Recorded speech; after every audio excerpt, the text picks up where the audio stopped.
Hello, आदाब, नमस्कार, सत श्री अकाल। मैं हूं इरफान और आप देख रहे हैं गहराई तक 24। जुर्म की दुनिया में बहुत रहस्यमय कहानी होती है, घटना होती है जिनको सुनकर लोग को रोंगटे खड़े हो जाते हैं।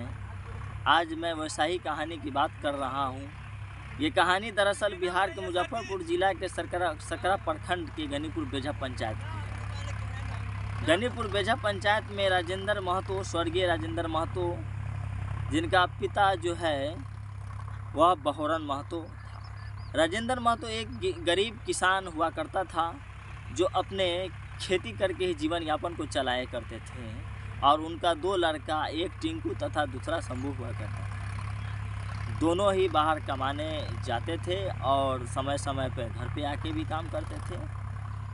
स्वर्गीय राजेंद्र महतो अपना काम जो है वह खेती करके गुजारते थे और खेती ही करते रहते थे। लेकिन एक दिन ऐसा आता है जो सबके दिलों को झकझोर देती है। वो ऐसा पल होता है जो हर एक को रोने पे मजबूर कर देती है। वो पल शायद किसी के हाथ ना आए या किसी के साथ ना हो, वो ऐसा पल जो ज़िंदगी को एक ऐसे मोड़ पे ले जाती है जो शायद समझ में नहीं आता है। 4 नवंबर 2022 की यह घटना है, सुबह 10 बजे के बाद की।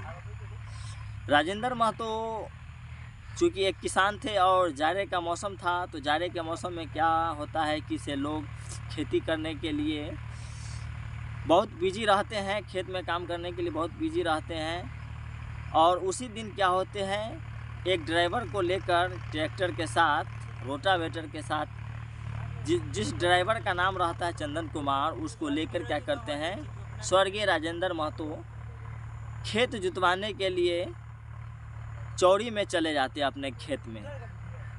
और वहीं पे जाके क्या करते हैं, खेत को जुतवाते रहते हैं। और शायद ना राजेंद्र महतो को इस बात का पता था कि मेरे साथ क्या होने वाला है, शायद मेरा मौत आज खींच कर लाई है। और ना उस चंदन कुमार ड्राइवर को पता रहता है कि शायद मैं आज किसी का मौत बन जाऊंगा।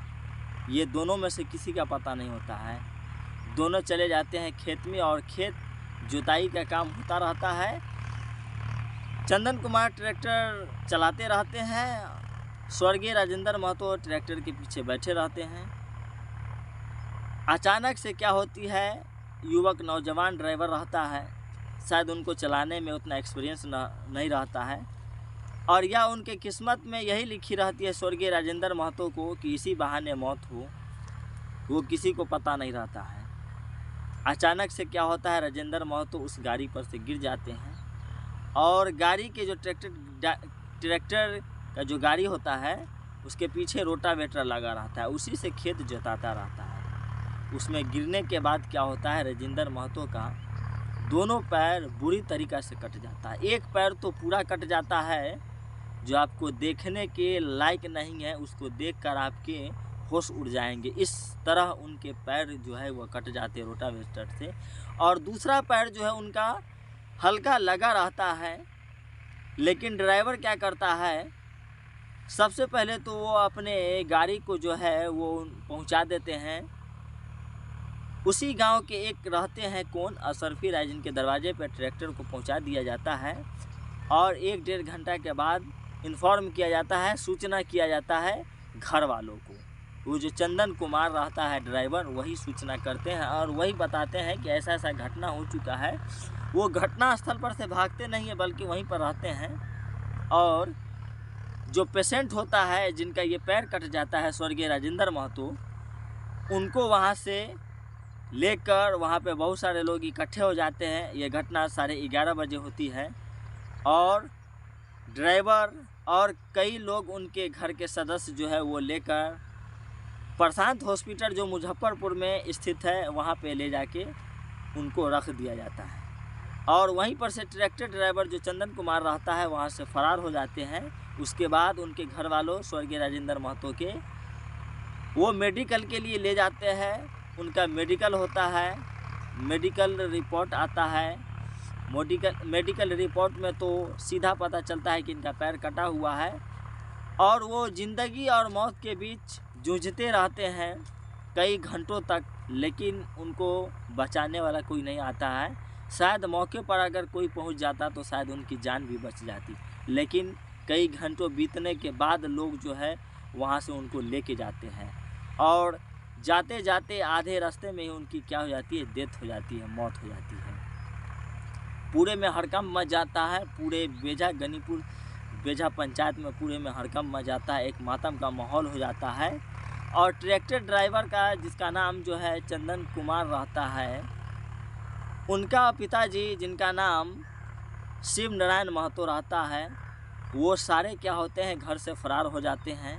ट्रैक्टर ड्राइवर से लेकर उनके सारे फैमिली फरार हो जाते हैं। एक बार भी जिनके साथ यह घटना होती है उनके घर पे नहीं आते हैं और न ही कुछ बोलते हैं, अपना गलती भी नहीं स्वीकारते हैं और फरार हो जाते हैं।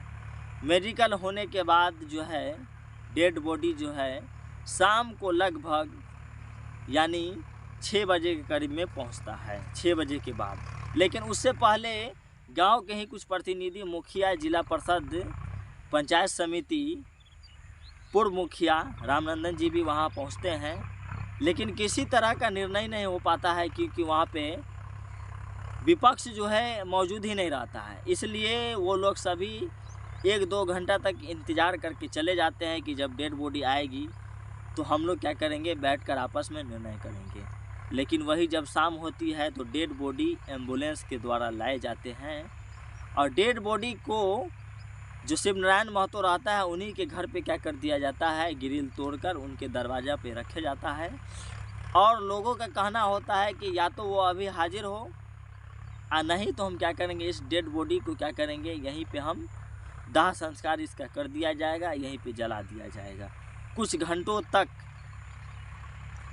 हड़कंप मचने के बाद, हल्ला चिल्ला होने के बाद, शोर शराबा होने के बाद उसके घर वाले जो शिव नारायण महतो रहता है उनके परिजन वहाँ पे मौजूद नहीं होते हैं, लेकिन बड़े बड़े प्रतिनिधि वहाँ पे आ चुके रहते हैं, जैसे जिला परिषद अनिल जी, मुखिया जी, दुलारे मुखिया जी, उसके बाद रामनंदन जी भी रहते हैं वहाँ पे, पंचायत समिति, किशोरी सिंह भी रहते हैं वहाँ पे, ये सारे मौजूद रहते हैं।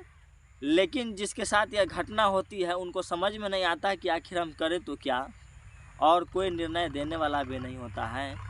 तो कुछ घंटों के बाद, मुशक्क़त के बाद क्या होते है कि आपस में लोग बैठते हैं और इस बात को सुलझाने का फ़ैसला किया जाता है। रात बीत जाती है लेकिन फिर भी यह फ़ैसला नहीं हो पाती है। कल सुबह हो जाती है। कल सुबह होने के बाद लोग फिर बैठते हैं और इस बात का निर्णय निकाला जाता है कि आखिर इसके साथ जो ऐसा घटना हुआ है इसका क्या निर्णय निकले जाए। तो गांव के समाज के लोग ही आपस में क्या करते हैं, किसी मसला को सुलझाने के लिए रहते हैं तो दोनों पक्षों को बुलाया जाता है और इस मसला को आपस में क्या किया जाता है, सुलझाया जाता है। और उन पे जुर्माने के तौर पे 11 लाख की डिमांड घर वालों के तरफ से होती है, लेकिन 11 लाख तो नहीं, लेकिन जो विपक्ष जो है जिनके हाथों ये होता है घटना, वो लास्ट में 9 लाख रुपया पे तय किया जाता है और जिस परिजन के साथ ये घटना होती है उस घर वालों को यह देने का प्रयास किया जाता है और लिखित यह प्रयास होता है और लिखित यह बनता है कि उनको दिया जाएगा इस पैसे को। तो ये कहानी आपको कैसे लगी आप कमेंट में बता सकते हैं और इसी तरीक़ा का घटना सुनाने के लिए आप हमें कमेंट बॉक्स में कमेंट करेंगे कि इसी तरह का सच्ची घटना आपको हम बताएंगे।